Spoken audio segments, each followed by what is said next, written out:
every pony. It's me, Melanie. What am I going to be yapping about today?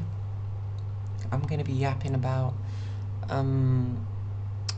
England and being trans in England, more specifically.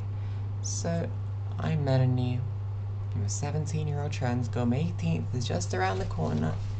Couldn't be more excited. And I've been living in England since I was a baby. I haven't lived anywhere else. I've been in England my entire life. Now, are you trans? Are you looking for a place to stay as a trans person? Is England the right place to stay as a trans person? And the short answer is it's probably better places, and I wouldn't really say that England should be high on your choice list. So my hair looks like really bad because I just got out of bed because I've been a bit sick today. Yeah, the short answer is that it's probably a better place than England, but I'm just going to be talking about what it's been like for me as a trans girl in England, the pros and the cons. So I started transitioning only about a little more than a year ago, so I don't have the most amount of experiences to talk about, to share my opinion on, but as far as really bad things that have happened to me as a trans person, there hasn't been many, which I'm glad about. And I was also going outside when I was a very obviously early into my transition, and I wasn't passing very well. Now I'm at the point where I think I pass, like most of the time on just a appearance level. But then this did take like a year of progress, and I'm still not 100% sure if I do pass, because I've talked about this before, but I've never been gendered in public as female in a long time. It only really happened once when I was in Wales and someone was like, called me lady or something. That's the only time it's ever happened. Since then, I haven't been called he, I haven't been called Mr. or anything. I've just been not referred to. I've been very under the radar, I guess you could say. But obviously my voice probably would be a giveaway to most. But anyways, so being trans in England, how's it been for me? So I haven't so the place that I live in England is Surrey. Admittedly, Surrey is probably not the harshest place in England, far from it. I think that Surrey is actually one of the more nicer places to be in, but for transphobia, the majority of people that live here are older, like grandmas and stuff like that. I've been judged quite a bit, more silently. I remember one time whenever I do a lot of traveling, I get some stares. One time I was in Bath, and I remember I was in a Costa coffee shop, and somebody was just staring at me like really staring at me for a good 20 seconds, and it didn't break eye contact when I looked at them. I don't know if I had something on my shirt. I don't know if I looked weird. It might have not been related to me being trans at all, but in that moment I did take it as like, I hope this person doesn't attack me. And the thing with being trans in England, and really just being a minority in England, is you don't have any self-defense. If something were to happen to me, if I went into a city and somebody came up to me and started robbing me, I couldn't do anything back, and that might be a negative of England there. I guess on the bright side, there's not random gun crimes. But if you're somebody who cares about having self-defense, don't come to England, because there isn't anything you can actually legally carry at all. I think you're allowed to carry like a 2-inch pocket knife, like the blade has to be smaller than 2 inches. But things like just pepper spray, you can't carry. You can't carry pepper spray. I really wish you could. I know you can do that in America. You can just hold on to it.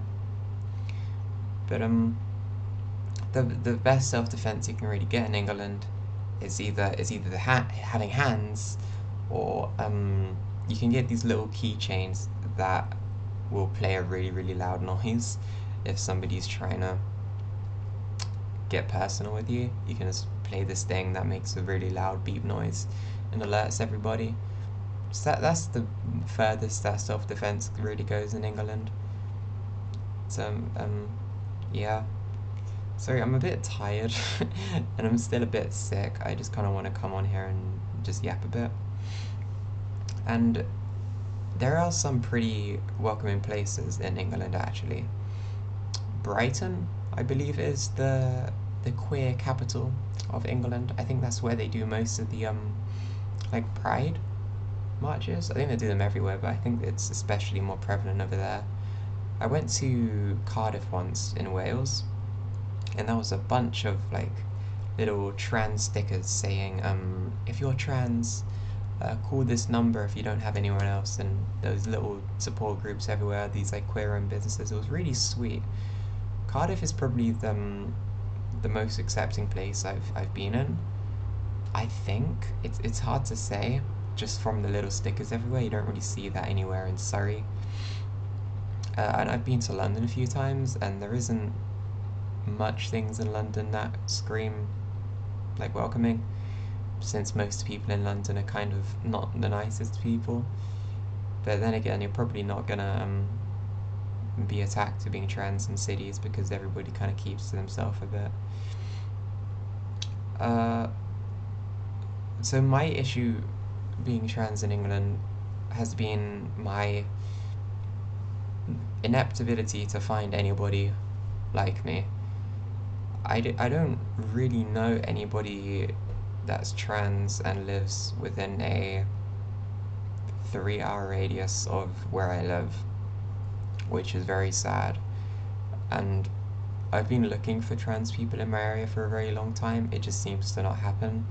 You have to be living in one of the big cities, I feel. But the good thing about England is that you can just take a train to everywhere in England.